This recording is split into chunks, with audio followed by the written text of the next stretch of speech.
Welcome to the Living Well Church podcast, and thanks for tuning in today. Our mission as a church is to help people find faith in Jesus and a life of purpose and hope. You're about to watch a message that will challenge you, inspire you, encourage you, and most of all, point you to Jesus and the life of purpose and hope He has planned for you. So lean in and enjoy, and let God speak into your life. Today we're going to carry on looking at living well, and we're going to look at hidden feelings and loneliness. I don't know if Jim knew that before he brought what he brought, but it's pretty similar to what I'm going to say and in line with that as well, so it's good to know that what God's given me is on His heart as well. But neither hidden feelings or loneliness are a new thing. In fact, in the garden, Adam was lonely. It's one of the reasons God created Eve. And since then, it's had a hold on people's lives. Even today, when the whole world is seamlessly connected through some form of social media, it's still a massive problem. But as a church, we believe that the Bible is alive and relevant today. So we're going to take a look at how God works in our lives through that. And to do that, I'm going to give a bit of my own testimony and also go through a part of David's story as well. Although the actual stories and the actions in the two are pretty different, the decisions we both made and the path it took us down are pretty similar. And I believe between the two of us, there's lots of people here today who are in similar situations, but with maybe different circumstances, or at one stage or another of that, whether it's at the very beginning or at the very end. So we're going to look at the story of David and Bathsheba, which is found in 2 Samuel 11 and 12. It's a long set of verses, so I won't read them through. I'll just summarize them for you guys, and on one side, my testimony at the same time. So at this point in the Bible, David is king over Israel, and his men are off fighting a war under the command of a man called Joab. But David has stayed home in Jerusalem, and one night, as he is walking on his rooftop, he sees a beautiful woman bathing. Now, David being the king, he sends out his men to find out who she is. They come back and tell him she is a lady called Bathsheba, who is married to Uriah the Hittite, who is a soldier in David's army. Now, at this point, he sends out for her to be brought to him, and she is brought to him, and he ends up sleeping with her. Now, already, David has made a couple of bad decisions. He's thinking lustfully, he sees a woman bathing and reacts in a way not of God, and then again, without stopping to think and hear from God, he then proceeds to make an even worse decision and chooses to do what he wants and what he thinks he will enjoy without considering the consequences of his action. And you add to that, David was king over Israel. He had been appointed by God to rule over, to protect, and to lead the people. And he is abusing that power by sending his own men. He doesn't even go to Bathsheba herself. He sends his men to bring her to him. And this is from a man who knows the Lord, who wrote thousands of songs, hundreds of songs, things in the Psalms. He's sung love songs to him. He worships him. He's cried out to him. And he knows the Lord. The Lord's protected him as he's pursued by Saul, and he kept him safe from death hundreds of occasions. But even with all that, David was still open to these mistakes. Now, I'm just going to pause David there for a second and share part of my testimony. It's different in lots of ways. I wasn't watching any ladies bathing on roofs, but the thought process echoes that of David's. So if we go back 4 or 5 years ago, I was working for a company which my mum was the managing director of, and was owned by the deputy national leader of the Apostolic Church. Now, most of what we did was providing care for elderly in their own homes, but through a strange set of circumstances, the same company also ended up looking after the national church finances. So for those of you that don't know, new to the church here, as Living Well, we're part of a larger group of churches called the Apostolic Church. There's about 100 or so across the UK and Ireland. And along with us here in the South East, there's 3 or 4 others as well. Now, all of their finances was being run through this company that I worked for. Now, all of this was done by one guy, and then this guy, he found himself a new job, rather unexpectedly, and he was leaving. So he had 4 weeks notice period, and in that 4 weeks, they had to find someone new to take over his job, and then he would have to train them as well, which wasn't an ideal situation to be in. Now, at this point, I thought it was a perfect opportunity for me. I know the church, I've grown up in it, and I knew people in the churches across the UK as well. I thought I'd have a massive advantage in learning everything, as I already knew lots about how the church worked, having grown up in it, and also seeing how Jeff, the guy who used to work there, had done things too. And not only that, the job would be a significant pay increase for me, which I liked the idea of. And also, to add to that, the job would give me an additional status. In my mind, I'd be as somebody within the church, and the title would be great and something that I really enjoyed the thought of, as well as the extra money. So I applied for the job, I got it, and then had a week and a half to learn the job. It seemed great to me. Without even really trying, I was going to be progressing my career, and I'd be earning extra money, extra status, and to top it all off, I'd be working for the church. What could be better than working for the church? Surely it would be perfect for me.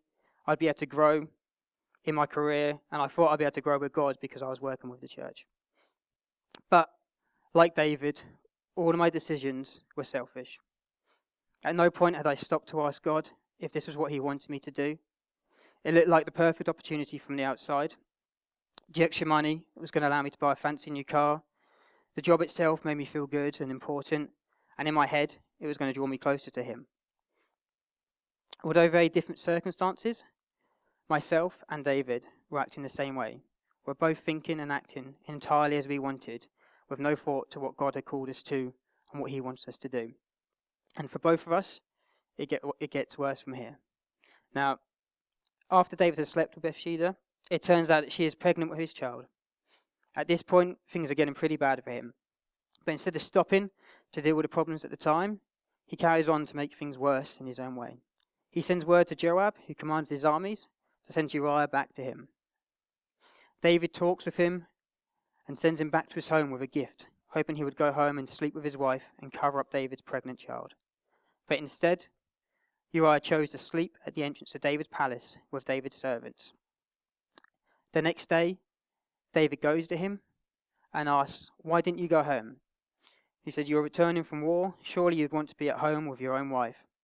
But Uriah was an honorable guy. He replied that whilst the Ark of the Covenant and the men of Israel and Judah were sleeping in tents in open fields, then he would not eat, sleep, or drink in his home. He would not enjoy the pleasure of his own house. So David tells him he would stay in Jerusalem for one more day and one more night, and he would send him back to be with the armies. And that night again, David eats with him, and he gets him drunk, hoping that he will go home. But again, Uriah was an honorable man, and he sleeps at the steps of David's palace with David's servants. Now, at this point, David is adding to his bad decisions, and instead of dealing with the problems he's created, he's trying to protect himself and cover his own tracks, and doing that leads him even further into sin. He sends word to Joab that Uriah is to be put where the fighting is fiercest, and to withdraw from him when he does so. That way he will die. So he sends a man to his own death. This is a man who had done nothing wrong. He wasn't some horrible person. It was a man that God had put David in charge of as king over Israel, who was out fighting and willing to die for his king. Now, pausing David again there and picking back up with myself. After starting the job, things seemed pretty good at first. The work was going okay. I was able to buy my fancy car. But as time went by, the job was getting more and more intensive and getting beyond the point that I could manage. Over the 3 or so years that we had had the contract before me, the job had grown beyond the point of being manageable by one person. Now, all of a sudden, I found that the job was consuming me. I was working long hours and was finding no comfort in church. Stepping into church on a Sunday morning felt no different for me than stepping into work. I was unable to separate the two in my head anymore. And then, if that wasn't bad enough, the care side of the company had been bought out by another company, and the people who worked in the office around me had been moved over to work with them. This included my mum, who was still my direct manager and very much involved in the day-to-day work that I was doing, except she was now fitting in what she was doing with me around her actual 9-to-5 job, which isn't very 9-to-5 anyway. The workload was increasing still, and the support around me was decreasing. But within my own head, I built up this image of myself that I thought everyone else saw me as. That I was smart, intelligent, and I knew what I was doing, and I was too arrogant to actually tell anyone what was going on. And even if I did tell them, I didn't think that they'd be able to help me. I couldn't see a way out. If I quit and left the job, I thought I'd be letting the church down, but worse to me, I'd be letting my mum down, because if I left, she would be the person responsible for all the work that I was doing. And that didn't seem like an option to me, and more time went by, that relationship suffered. I resented the fact that I was tied down to the job because of my mum. A lot of what I had to do had to work around her job. So if we needed to both be in the office at the same time, it would mean being there early, or it would mean me staying there late for when she had finished her work. And the longer that this went on, the worse our relationship got. And it got to times where I wouldn't even be able to look her in the eye and talk to her about anything honestly or openly. As far as I was concerned, I was well and truly stuck in this situation. But to everyone outside, they would have no idea what was going on. As far as I was concerned, I had the perfect barriers up and no one could see what was happening. I didn't say a word of what I was thinking or feeling to anyone. I hid everything I was feeling and buried it deep down and isolated myself. Now, although this situation is pretty specific to me, it goes beyond that. There will be people here who feel trapped in different ways. Maybe it's in a job or a marriage. You feel trapped by children you never wanted and you can see no way out. Or maybe at the very beginning, the same place I was, about to make a selfish choice without stopping to consult God. No matter what stage you are or how different it may look, I believe there'll be people who are similar situations. Now, at this point, it would have been a good idea to actually ask someone to help, to find someone to tell what was going on. But I was too worried of what others might think, so I wouldn't say anything. Instead, I used to drink. To start off with, I'd just go to the pub with a few friends and would have a couple of drinks, and that became more and more frequent, to the point where we're drinking in the pub most nights. And at one point, we were quite proud of the fact that we went 13 nights in a row to the same place. But then, as time went on, I moved out of town and walking to the pub wasn't an option anymore. So instead, I'd start to drink by myself at home. I'd park up my car, I'd put it outside of a corner shop, I'd go in, I'd buy a few beers, walk the sort of 20-30 metres up to my house, and then start drinking. The idea of being alone at this point terrified me. If I was alone, I'd have to think about what I was doing with my life, how much of a mess it had become. So instead, I would drink, because drinking pushed what I was feeling further down, and meant I didn't have to think about what was going on for a little bit longer.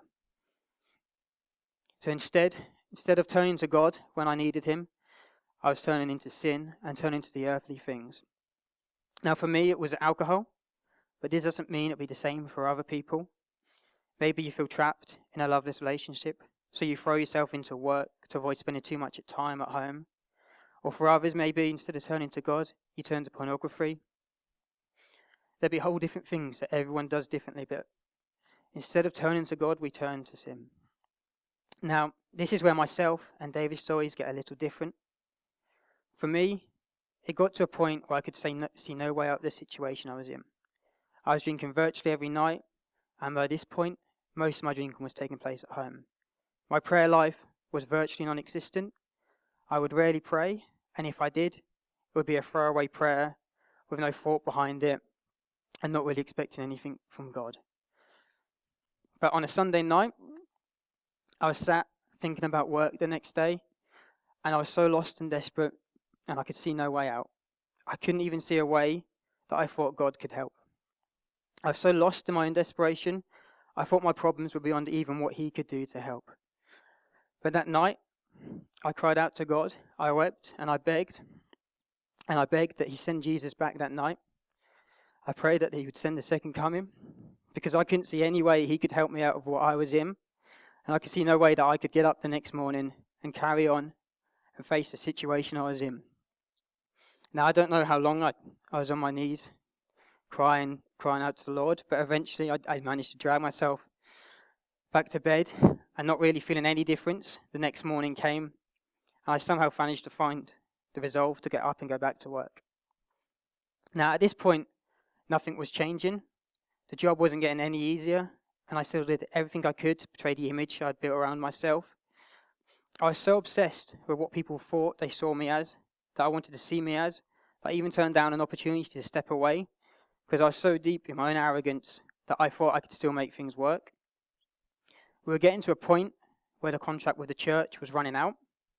So with my insistence, we retended to the church, even though we had no need to. At that point, we could let the contract run down and we'd be able to step away. But instead, I wanted us to try again. I thought that with another full-time member of staff, it would be possible for us to make it work. Now, whether or not I realized it at the time, God had heard me cry out and was already working in the situation. No matter what I showed to the outside, what I tried to bury down with alcohol, God knew. And our God is greater. It says in 1 Samuel 16, verse 7, "But the Lord said to Samuel, don't judge by his appearance or height, for I have rejected him. The Lord sees things the way you see them. People judge by outward appearance, but the Lord looks at the heart." Although I said one thing and showed another to the world, God knew what was in my heart. Our tender was rejected by the church, and the contract was going to come to an end. The job was going to be moved into London. I had another 4 or so months of work, and then I'd be able to step away and be paid a redundancy. And once that happened, within 2 weeks of leaving, I was back in full-time work again. Even through all of my bad decisions, and regardless of how much I distanced myself from God throughout, He was still working for me and had a safe way out. Even through everything I did, what I hid from everyone else, what I pushed deep down within myself to try and ignore, God still knew. There's no hiding our heart from Him. He knows every ounce of what we think, every ounce of what we love and what we fear, and He knows what we need. And even in my desperation, in crying out to God, when I could see no way, He made a way for me. Now for David, it's a slightly different story. He was still hiding from his mistakes, but God had seen his heart and He knew what was going on. So He sent a prophet who was called Nathan. And Nathan came and he told him a story. He said to David, there were 2 men, one rich, who had a large number of sheep and cattle, and another who was a poor man who had just 1 sheep. A traveller comes to the rich man, but instead of taking from one of his many sheep and cattle, instead took the poor man's 1 sheep, killed it, and prepared it as a meal for the traveller. Now David is furious when he hears this. He says that the rich man should be put to death and made to pay 4 times over for what he did, because he did such a thing and had no pity. But Nathan responds that David was the rich man. Nathan reminds him how God anointed him king over Israel, how He delivered him from Saul's hand, and if all that God had given him had been too little, then He would have given him even more. And it's at this point that the true weight of what David had done hits him. In the wake of this, he wrote Psalm 51, which begins, "Have mercy on me, O God, according to your unfailing love, according to your great compassion, blot out my transgression, wash away all my iniquity, and cleanse me from my sin." For David, it took God's intervention through Nathan to reach David and get him to that point of realizing what he had done and crying out to God for His forgiveness. Now today, there'll be all types of people here, people like myself who feel trapped and without hope, but God is a God of love. When we cry out to Him, He hears us and He moves in incredible ways. Or maybe you don't know God at all, and this is the first you've ever been to church, but what has been said this morning connects with you, then you can reach out to God as well and connect with Him. All it takes is a simple prayer, asking Him into your life. And also, on top of that, there are the Nathans here as well, people who listen and hear what God is saying. We've already heard from Jim and Beth this morning in that way. There are people as well who will listen, pray, and speak over you. I was too stupid and arrogant to seek out the Nathans, because I certainly had enough chance to. I was still in church every week. But today, there's a chance for you to do just that.